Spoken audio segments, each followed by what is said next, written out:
Dans l'unique circonscription de la Creuse qui englobe tout le département, 3 candidats vont s'affronter lors du second tour. Arrivé en tête au premier tour, Bartholomé Lenoir a recueilli 33% des voix. Le jeune conseiller d'Éric Ciotti fait partie des candidats investis à la fois par LR et l'ERN. Parisien aux attaches familiales creusoises, il a créé la surprise en devançant largement la députée sortante. L'insoumise Catherine Couturier a rassemblé 23% des suffrages. Représentante de la Creuse à l'Assemblée nationale depuis 2022, elle a été investie par le nouveau Front populaire. Enfin, troisième candidate en lice, la divers droite Valérie Simonet a rassemblé 22% des voix. Présidente du conseil départemental de la Creuse, elle a choisi de se maintenir. C'est donc une triangulaire qui attend les électeurs de l'unique circonscription de la Creuse pour ce second tour. Et pour ce débat, nous recevons donc Bartholomé Lenoir. Bonsoir. Vous êtes entrepreneur, représentant des Républicains dans le département et conseiller d'Éric Ciotti qui s'est rallié au Rassemblement national pour ces législatives comme vous. Catherine Couturier, bonsoir. Vous êtes la députée sortante LFI et vous représentez le nouveau Front populaire. Et Valérie Simonet, bonsoir. Vous êtes connue comme étant la présidente du conseil départemental et vous représentez la droite dans cette élection. Vous êtes arrivée 3e au premier tour. Pourquoi est-ce que vous avez choisi de vous maintenir ? C'est simple, je crois qu'il y a un seul mot, c'est celui de demander le respect du choix des électeurs creusois. Ils se sont massivement mobilisés dimanche dernier. Il y a 3 candidats qui sont donc au deuxième tour. 3 candidats et 3 choix bien différents. Je crois que c'est ça, pour moi, respecter la volonté des creusois qui sont, je dois le dire particulièrement ce soir, choqués par la campagne de harcèlement que je subis depuis lundi après-midi. Vous avez porté plainte aujourd'hui. Menaces, intimidations. On m'a ordonné en quelque sorte de renoncer à ce second tour. Et quand dans le même temps, de très nombreux Creusois se sont montrés aussi révoltés que moi par ces procédés antidémocratiques et qui finalement n'ont eu de cesse que de m'encourager à me maintenir à ce second tour. Et je voudrais tout particulièrement remercier ce soir Alexia Monet, qui est présidente de Renaissance Creuse, remplaçante de Jean-Baptiste Moreau et qui écrivait hier sur un média social « Non au désistement » de Valérie Simonet. Ce cyberharcèlement, vous l'attribuez à qui ? Pourquoi ? Difficile à dire. En tout cas, on voit aujourd'hui que beaucoup ont intérêt à ce que finalement ont eu intérêt à ce que ma candidature ne soit pas confirmée. Donc je laisse à ceux qui en sont les auteurs, mais comme ceux qui affichent partout dans le département des messages agressifs, encore aujourd'hui, avec mon nom, mais vraiment partout dans le département, eh bien, je leur laisse imaginer ce que sont ces méthodes dans une période où justement les Français ont besoin d'un débat beaucoup plus serein que ce n'est jusqu'à présent le cas. Alors Catherine Couturier, vous, comment est-ce que vous analysez ce maintien de Valérie Simonet pour le second tour ? Tout simplement, Valérie Simonet, en prenant sa décision de se maintenir, ne respecte pas, je dirais, les traditions pour faire barrage à l'extrême droite. Madame Simonet a, pendant cette campagne, prétendu qu'elle était très opposée à l'extrême droite. Et là, en maintenant sa candidature, elle va favoriser éventuellement l'élection de quelqu'un qui est d'ailleurs dans sa même famille politique. Je le tiens quand même à le préciser. Donc Valérie Simonet et l'extrême droite, si nous sommes dans la même famille. Mais peut-être. Je pense que c'est une erreur politique parce que nous sommes dans une situation où la question de la majorité au niveau national va se jouer à peut-être 3, 4 ou 5 circonscriptions. Et forcément, la Creuse peut peser dans cette majorité au niveau de l'Assemblée nationale. Et je crois que les électeurs républicains qui ont des valeurs qui sont attachés justement à cette tradition de faire barrage à l'extrême droite ne comprennent pas. Et moi, j'ai rencontré beaucoup de citoyens qui se sont prononcés pour Valérie Simonet, qui se sont prononcés aussi pour Jean-Baptiste Moreau, qui ne comprennent pas cette décision. Après, c'est son choix. Si malheureusement ce département devait basculer à l'extrême droite, elle en portera aussi les conséquences. Une accusation peut-être déjà. Est-ce que je peux répondre? Je vous pose la question. Ouais. Catherine Courtoyer dit que ce maintien peut vous bénéficier à votre candidature. Qu'est-ce que vous en pensez? Est-ce que c'est le cas? Je pense qu'il faut arrêter avec ces petits calculs, tant de voix pour ceci, tant de voix pour cela, etc. Donc je ne suis pas là-dedans. Moi, je voudrais juste lui dire qu'il faut arrêter de dire l'extrême droite, etc. Je suis de droite. Le Conseil d'État considère que le Rassemblement national est un parti d'extrême droite. Le Conseil d'État, c'est quelque chose de différent. Le droit, c'est important. J'estime que excusez-moi, mais là, quand même, quelqu'un qui prétend à être député, qui ne reconnaît pas quand même les décisions du Conseil d'État, c'est un peu grave. On va laisser Bartholomé Lenoir répondre. Écoutez, donc moi j'estime être de droite, je suis président des Républicains de la Creuse depuis 1 an, et j'ai décidé effectivement de faire cette union des droites, ça c'est la première chose. Ensuite, je voudrais quand même dire que le cyberharcèlement dont est victime Valérie Simonet est un scandale. Moi-même, j'ai été agressé, insulté avec mon épouse lors des marchés, quand je faisais les marchés, par exemple, la Souterraine le week-end dernier. C'était absolument scandaleux. Et moi, j'ose le dire, je pense que ces méthodes viennent de l'extrême gauche. Cette fois-ci, je dis l'extrême gauche. Et je trouve ça absolument scandaleux. Et je pense qu'il faut rétablir l'ordre aujourd'hui en France. Et ça, c'est possible uniquement avec Jordan Bardella, puisqu'il est le seul aujourd'hui en mesure d'affronter cette coalition incroyable à laquelle nous assistons entre Macron et Mélenchon. Madame Simonet, vous voulez réagir avant d'avancer dans le débat? 40% des électeurs dans notre département de la Creuse ne se sont prononcés ni pour Madame Couturier, ni pour Monsieur Lenoir. Donc c'est ni Mélenchon, ni le clan Le Pen. Donc le ni-ni, je sais où il est, et c'est ma candidature qui le représente, et certainement pas ceux qui m'accuseraient justement de quelque compromission que ce soit. Ceux qui me connaissent, ceux qui connaissent mon histoire de vie, mon histoire de famille, savent que mes valeurs sont celles qui sont partagées par beaucoup de Creusois et beaucoup de Républicains. Très rapidement, en 10 secondes, il faut qu'on avance. Madame Simonet, je pense que aujourd'hui nous sommes dans une élection nationale à l'Assemblée où il va y avoir des groupes. Madame Simonet, soyez très claire. Vous allez siéger, si vous êtes élu, dans le groupe de droite qui a d'ores et déjà annoncé qu'il ferait alliance avec Monsieur Bardella en tant que Premier ministre. Donc vous êtes clairement aussi... Non, pas du tout. Vous me posez la question, je peux y répondre. Oui, il y aura bien un groupe de la droite républicaine, comme probablement il y aura aussi un nouveau groupe de gauche, parce que qui peut imaginer que ce nouveau Front populaire tiendra au soir des élections? Qui peut imaginer que M. Poutou et peut-être M. Hollande siégeraient dans le même groupe? C'est impossible. Nous sommes d'abord et avant tout sur un programme. Nous n'allons pas faire le débat sur ces préoccupations-là. C'est dès à présent. Madame Simonet, nous avons un programme. Alors, ne parlez pas en même temps, s'il vous plaît. Monsieur Lenoir. Qui est en position de remporter la majorité à l'Assemblée nationale et le groupe de Jordan Bardella. Là où je rejoins Madame Couturier, ça peut arriver, c'est que effectivement, je pense que Valérie Simonet n'appartiendra à aucun groupe et sans étiquette. Et donc, la Creuse, ça ne changera rien pour la Creuse. Et je pense que c'est un vrai problème. Si on veut changer les choses pour la Creuse, il faut remettre la Creuse dans la majorité. Et aujourd'hui, le seul qui est capable de nous apporter ça, c'est la majorité de Jordan Bardella. Alors nous allons rentrer dans le concret des sujets qui préoccupent les Creusois dans votre circonscription. C'est la place de la santé. La densité médicale a baissé de 15% depuis 2010 en Creuse. L'hôpital de Guéret n'a pas reçu sa certification cette année par la Haute Autorité de Santé. Pourtant, les besoins sont importants. 40% de la population a plus de 60 ans. Je commence par vous, Bartholomé Lenoir. Faites un petit effort d'imagination. Dans 20 ans, comment on se soigne en Creuse ? Alors ça, c'est effectivement, si on fait un effort d'imagination et qu'on reste tel qu'on est dans l'immobilisme le plus grand, dans 20 ans, on ne se soigne plus en Creuse. Et si on ne se soigne plus en Creuse, s'il n'y a plus d'école, eh bien, il n'y a plus personne en Creuse. Et donc là, c'est quelque part la mort de la Creuse et la mort de notre identité. Ce qu'il faut bien voir, vous avez raison, il faut se placer à 20 ans. Il faut se placer à 20 ans et il est essentiel qu'on augmente la natalité, ça je le dis, dans la Creuse. Puisque la natalité d'aujourd'hui, ce sont les médecins creusois de demain. Et ça, c'est absolument fondamental. Vous savez, il y a une phrase d'un écrivain qui s'appelle Laurence Durel qui disait « Nous sommes les enfants de nos paysages ». Il est extrêmement dur, même avec tous les soutiens financiers du monde, de faire venir un Nantais, un Bordelais, un Corse, je ne sais quoi, dans la Creuse. Ça n'est pas possible. Mais comment on augmente la natalité ? Comment on augmente la natalité ? Ça se décrète pas ? Eh bien si, justement, c'est en maintenant les écoles, en maintenant les médecins. C'est justement ça, c'est un cercle vertueux. Donc il est essentiel d'augmenter la natalité en Creuse si nous voulons des médecins demain. Néanmoins, il faut une réponse à très court terme sur le manque de médecins. Parce que, je vais vous le dire, je vais vous donner une anecdote. L'année dernière, j'ai eu une rage de dents.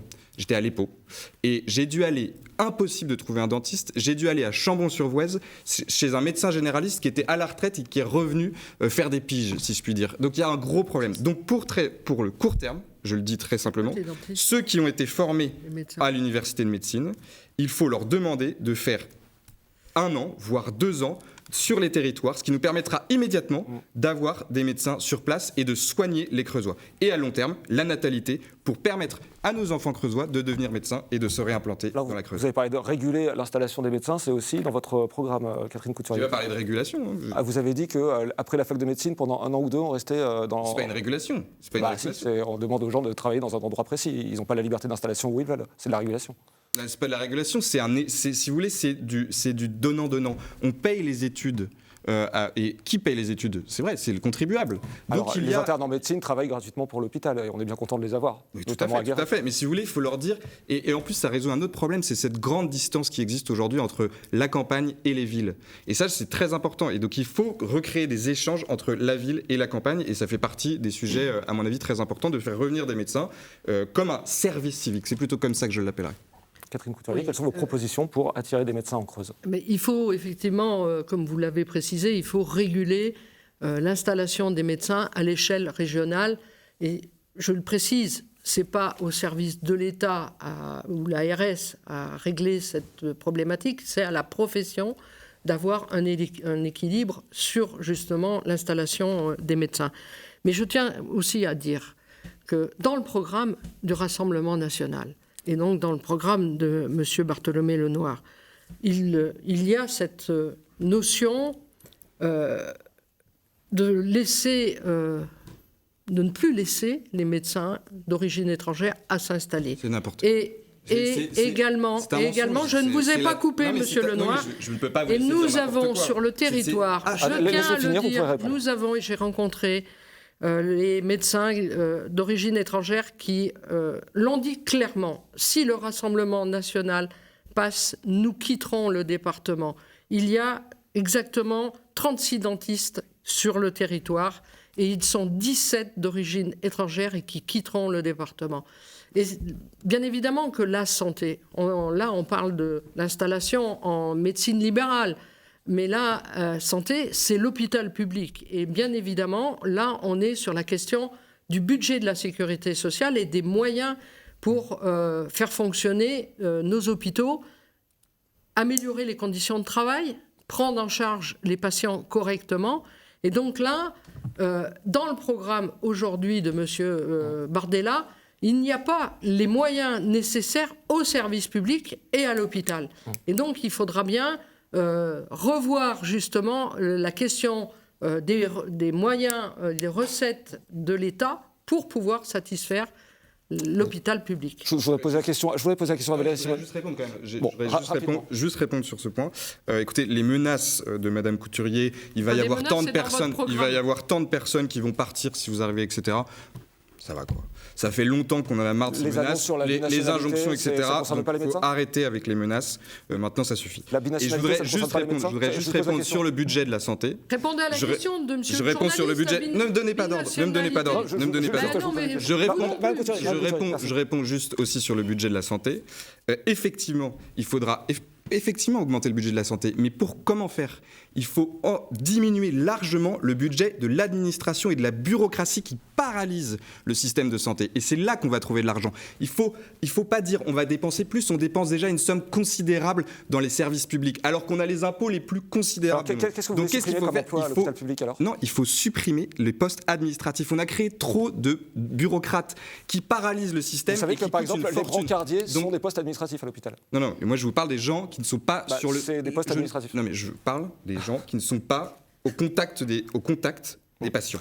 Je vous parle de l'administratif qu'il faut diminuer et plafonner. Je voudrais parler à Valérie Simonet. Les médecins passeront leur temps à faire de l'administratif encore plus. Je voudrais m'adresser à Valérie Simonet, qui connaît bien le sujet, vous êtes infirmière en plus.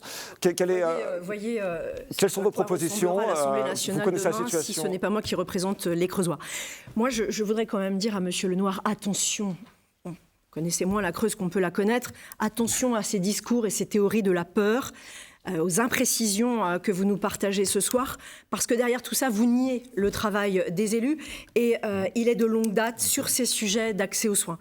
Il nous faut plus de soignants, ça veut dire des formations, repenser les formations, la régionalisation au regard des besoins, faire revenir les 2000 étudiants qui sont à l'étranger, qui font leur cursus de médecine à l'étranger. L'accueil des médecins juniors, c'est déjà le cas, le territoire de la Creuse s'y prépare à partir de septembre 2026. Et puis moi, je prône, encore une fois, le travail en équipe de soins, c'est fondamental aujourd'hui. Un médecin, des infirmiers IPA, des pharmaciens. Je voudrais quand même dire aussi, parce qu'on parle beaucoup du bien vieillir à domicile, je revendique auprès d'une ARS qui est sourde, plus de place en SIAD pour veiller là aussi à accompagner nos personnes âgées, et puis nos pompiers dont on a besoin. Il nous faut des moyens, il faut que l'État débloque plus de moyens, donc c'est aussi ce à quoi je m'engagerai. Et pour terminer, n'oublions pas la télémédecine. Aujourd'hui, et je le fais avec certaines de mes collègues quand je les remplace, il y a du télésoin, de la télésurveillance, qui permet aussi, là encore une fois, d'avoir accès à un soin de surveillance, de suivi, sans être obligé d'aller faire des déplacements nombreux à l'hôpital. Donc les outils, on les a, d'autant que le développement de la fibre est là, aujourd'hui, quasiment terminé dans notre département. En un mot, vous vouliez réagir, Mme Couturier, mais très rapidement pour qu'on puisse avancer dans ce débat. Simplement réagir à l'approche de Mme Simonet. On sent bien que là, c'est le rôle de la présidente du département qui parle, mais on est sur une élection nationale avec une politique nationale, avec des décisions budgétaires nationales sur lesquelles il va falloir se battre. Et forcément, la Creuse n'est pas en dehors des politiques publiques nationales qui sont décidées. Et donc, il faut prendre la dimension du pays dans sa globalité et aussi des Outre-mer dans leur totalité, parce que c'est pas du tout le même mandat. Et là, je pense que Mme Simonet se trompe largement. C'est que pour justement influer, apporter des amendements et faire des propositions de loi, il faut connaître son territoire et trouver les réponses qui permettront de... Mais donc la régulation, Madame Simonet, l'organisation régionale, je crois que c'est aussi ça. Je vous donne la parole après, Mme Couturier. C'est de permettre aux lois de s'adapter et non pas au territoire de s'adapter aux lois. Et ça, vous pouvez compter sur moi. Mais tout à fait. Sur la santé, j'ai organisé des réunions publiques, j'ai organisé des rencontres avec les professionnels de la santé, je pense notamment à Boussac, où nous avons travaillé sur le texte de la proposition de loi transpartisane sur la question de la désertification médicale. Et d'ailleurs, ils m'ont apporté des remarques dans les amendements à déposer que j'ai portés. On avance dans ce débat avec un autre sujet qui est aussi très préoccupant et qui a beaucoup préoccupé l'année dernière, c'est la ressource en eau dans le département. La situation est très fragile en Creuse, malgré les pluies de ces dernières semaines. On sait qu'en 2050, le débit des grands cours d'eau du Limousin va être presque divisé par 2 pendant une grande partie de l'année. La question, c'est comment on s'adapte. Valérie Simonet, je m'adresse à vous. C'est simple pour moi, cette question, elle revêt la quantité, la qualité, et puis bien sûr, in fine, de contenir le prix du mètre cube pour le consommateur. La quantité, c'est la disponibilité dont on a besoin pour tous les usages, que ce soit individuel, agricole, industriel, voire touristique aussi. Et il faut travailler, là aussi, à accompagner les acteurs du territoire, leur donner les moyens. L'État doit être en capacité de redonner des moyens aux agences de l'eau pour leur permettre justement de mettre en place ces plans de sobriété, de mettre en place tout ce qui concerne aussi la politique d'assainissement pour éviter justement que l'eau ne soit plus de qualité dans nos départements. Et puis la Creuse, c'est quoi ? La Creuse, c'est beaucoup de réseaux, beaucoup de kilomètres de réseaux et peu d'abonnés. Donc un coût de rénovation du réseau qui est énorme. Donc là aussi, priorité, différenciation, mais parce que aussi nous sommes tête de bassin versant en Creuse, donc il faut nous accompagner sur ces sujets-là, il faut accompagner les collectivités qui portent ces projets. Bartholomé Lenoir. Moi là-dessus, je voudrais être très clair, je veux dire que je suis favorable au stockage de l'eau. Ça, c'est un premier point. D'ailleurs, la compétence du ministère de la Transition écologique, à mon avis, doit en partie basculer sur le ministère de l'Agriculture pour la gestion de l'eau, parce qu'il y a un vrai sujet sur les agriculteurs. Donc ça, c'est sur les sujets nationaux. Et sur le sujet en local, je voudrais soulever un point, c'est qu'aujourd'hui, il y a une loi qui s'appelle la loi NOTRe qui va effectivement passé en 2026 et qui enlève à certaines communes la possibilité de traiter eux-mêmes l'eau. Ce sont des choses et donc d'alimenter leurs villageois. Ce sont des choses qui fonctionnent très bien Et je crois qu'il est très important de changer la loi pour garder le pouvoir aux communes qui souhaitent continuer à traiter l'eau, de le faire. Et je pense que c'est absolument nécessaire. Et je le dis parce que beaucoup de maires m'en ont parlé.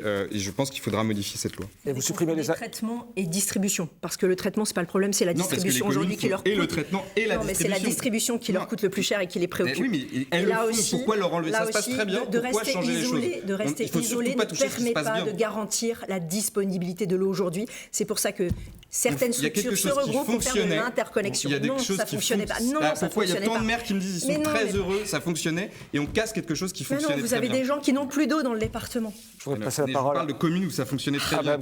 Ça s'appelle le partage. Oui, sur ce sujet, la Creuse, elle n'est pas non plus en dehors du pays et de la planète.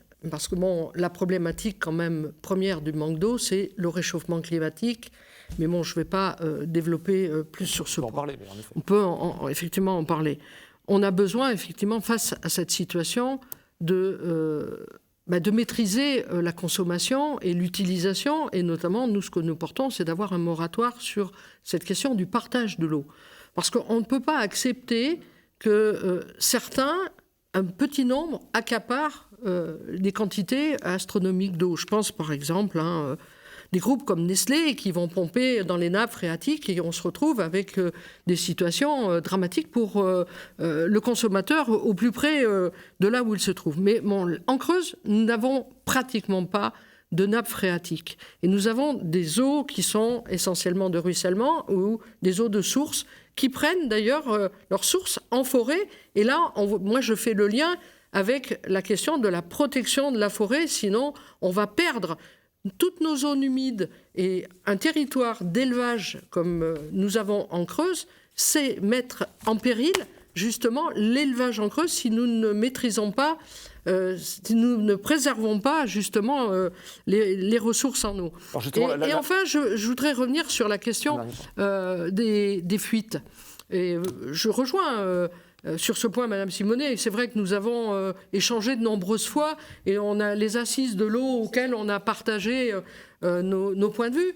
Bien sûr, aujourd'hui, les réseaux, dans un territoire comme la Creuse, il y a des taux de fuite énormes. Il faut donc donner les moyens, que ce soit aux communes, que ce soit aux intercommunalités qui ont pris la compétence eau, et aussi les questions au niveau départemental d'interconnexion pour pouvoir s'assurer un approvisionnement en eau. Vous avez beaucoup d'avance, Madame Couturier. Je vous arrête pour... Il nous reste 2 minutes 50 très précisément dans ce débat. Et la question de la gestion publique de l'eau est arrêtée sur la tarification, notamment. Alors justement, quand même des grands groupes comme Veolia qui se gavent. Lenoir, vous voulez supprimer les ARS, c'est dans le programme du Rassemblement national.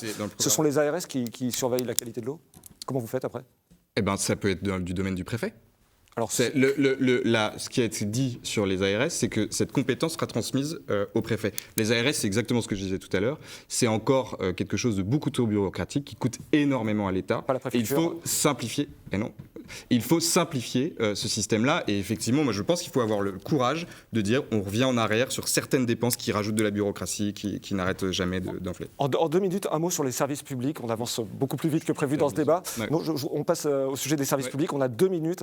Comment on rend la Creuse attractive? Comment on rend les villages creusois attractifs? Bartholomé Lenoir. Sur les services publics, ce qu'il faut bien comprendre, c'est qu'aujourd'hui, la France est le pays où on paye le plus d'impôts au monde. Ça, c'est très important. Et de l'autre côté, on a la dépense publique la plus élevée, et pourtant, nos services publics sont absolument déficients et ne fonctionnent plus. Qu'est-ce qu'on fait? Quelle est la chose, du coup? Et c'est ce que je vais dire est la même chose que j'ai dit tout à l'heure. J'ai cette constance.